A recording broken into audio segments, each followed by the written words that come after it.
এবার 14তম রাউন্ডের ম্যাচ শেষে প্রকাশ হলো অফিসিয়াল পয়েন্ট টেবিল, যেখানে 14তম রাউন্ডের ম্যাচ শেষে ল্যাটিন আমেরিকা অঞ্চলের প্রথম দল হিসেবে সবার আগে 2026 বিশ্বকাপ নিশ্চিত করলো আর্জেন্টিনা।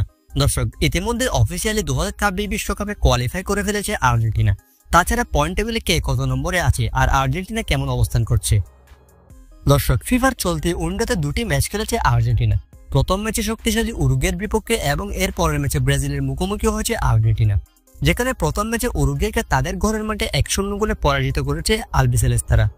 এরপর দ্বিতীয় ম্যাচে আজ বাংলাদেশ সময় ভোর 6টায় চিরপ্রতিদ্বন্দ্বী ব্রাজিলের বিপক্ষে মাঠে নেমে ব্রাজিলকে উড়িয়ে দিয়েছে Argentina. Alvarez, Enzo Fernandez, Mac Allister, Giuliano সিমিওনের গোলে ব্রাজিলকে 4-1 গোলে বিধ্বস্ত করেছে আর্জেন্টিনা এবং ব্রাজিলকে উড়িয়ে দেওয়ার মাধ্যমে আর্জেন্টিনার পয়েন্ট বর্তমানে 31। দর্শক, 14 ম্যাচ শেষে 31 পয়েন্ট নিয়ে সবার উপরে অবস্থান করছে আর্জেন্টিনা এবং অফিসিয়ালি ইতিমধ্যে 2026 বিশ্বকাপে কোয়ালিফাই করলো আলবিসেলেস্তারা। ব্রাজিলের বিপক্ষে দুর্দান্ত জয়ের মাধ্যমে ল্যাটিন আমেরিকা অঞ্চলের প্রথম দল হিসেবে 2026 বিশ্বকাপে কোয়ালিফাই করেছে আর্জেন্টিনা। দর্শক, বর্তমানে পয়েন্ট টেবিলের দিকে লক্ষ্য করলে আমরা দেখতে পাই প্রত্যেক দলে 14টি করে ম্যাচ খেলেছে।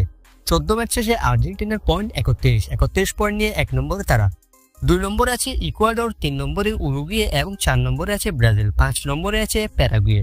যদিও বাছাই পর্বের সামনে আরো অনেকগুলো ম্যাচ আছে, কিন্তু আর্জেন্টিনা যদি একটি ম্যাচেও না জিতে তাহলেও কোনো প্রকার সমস্যা হবে না, কেননা ইতিমধ্যে 2026 বিশ্বকাপে কোয়ালিফাই করেছে আর্জেন্টিনা সবার আগেই। ল্যাটিন আমেরিকা অঞ্চলের প্রথম দল হিসেবে 2026 বিশ্বকাপে কোয়ালিফাই করেছে 3 বারের বিশ্ব চ্যাম্পিয়নরা। দর্শক, দুর্দান্ত স্কোয়াড নিয়ে 2026 বিশ্বকাপে যাচ্ছে আর্জেন্টিনা। আপনার মধ্যে কে চ্যাম্পিয়ন হবে 2026 বিশ্বকাপ? কমেন্ট করে জানিয়ে দিন আপনার মতামত।